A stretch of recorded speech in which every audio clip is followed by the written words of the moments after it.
নমস্কার, সবাইকে স্বাগত জানাই দুর্বার রান্নাঘরে। পুরনো বন্ধুদের জানাই অসংখ্য ধন্যবাদ, নতুন বন্ধুদের স্বাগত।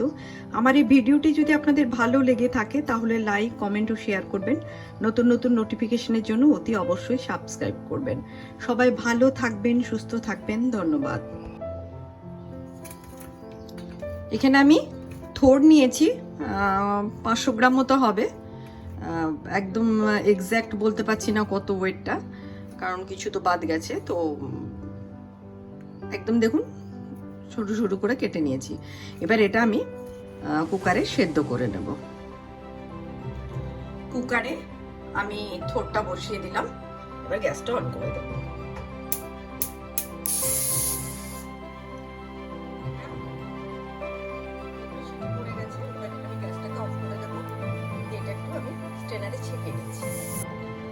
এখানে আমি এগুলোকে একটু জলগুলো চিপে মিক্সির মধ্যে দিয়ে দেব।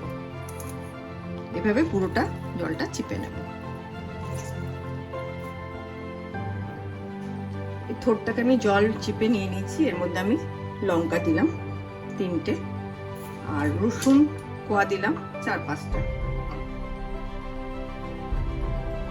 ধনে পাতা দিলাম একটু। এবার এটা আমি মিক্সিতে পেস্ট করে নেব। গ্যাস অন করে দিলাম।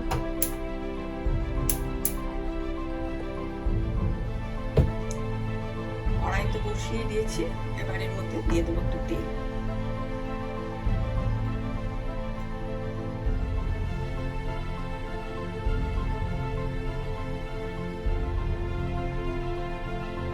তেল গরম হয়ে গেছে। আমি শুকনো লঙ্কা 3টে শুকনো লঙ্কা আমি ভালো করে ভেজে নিই।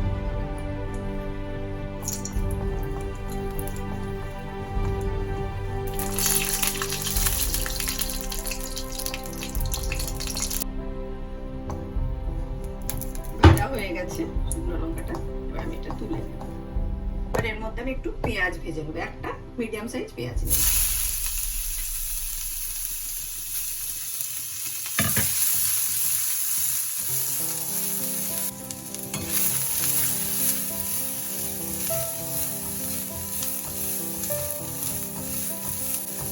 পেঁয়াজটা ভাজা হয়ে গেছে, এবার আমি এটা তুলে নেব।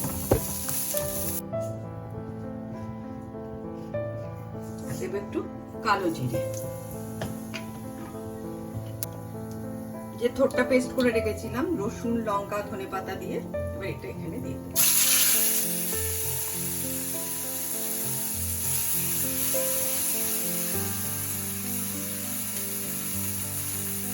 এবার এর মধ্যে আমি একটু নুন দিয়ে দেবো স্বাদ মতো।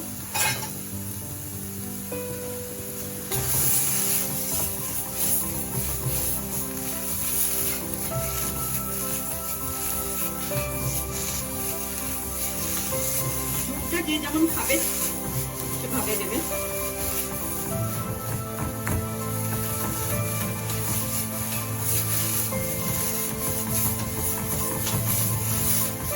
আর থোড় তো কিভাবে কাটতে হয় জানেন, সুতোগুলোকে হাতে জড়িয়ে দিতে হয়, আস্তে আস্তে যে একটা সুতোর মতো বেরোয়।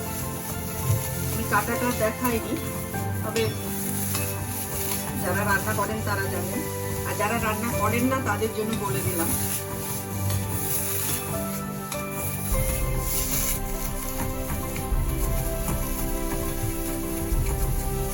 একটু শুকাতে হবে।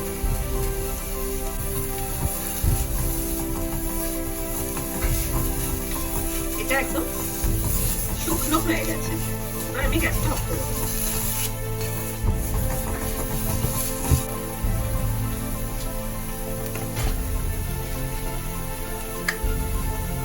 আচ্ছা, এর মধ্যে আমি একটু অল্প চিনি দেবো। যারা চিনি খান না তারা দেবেন না।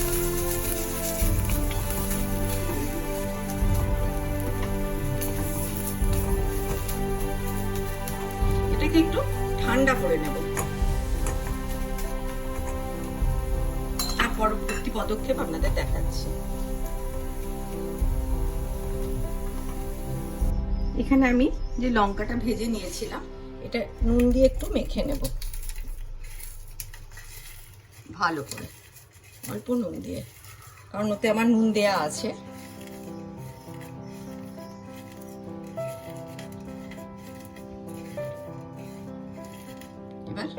পেঁয়াজটাও মেখে নেব এর সাথে, ভাজা পেঁয়াজটা।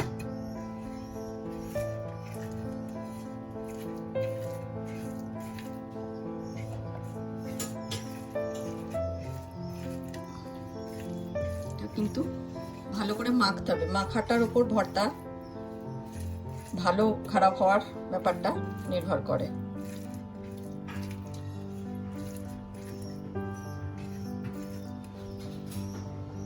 এবার আমি এর মধ্যে দিয়ে দেবো যে থোড়টা আমি কড়াইয়ে রেখেছিলাম।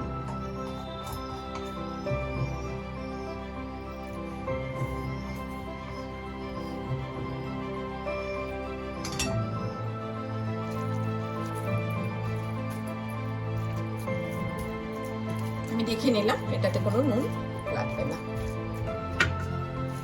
একটু ঝাল হয়েছে, অবশ্য ভর্তা ঝাল না হলে ভালো লাগে না।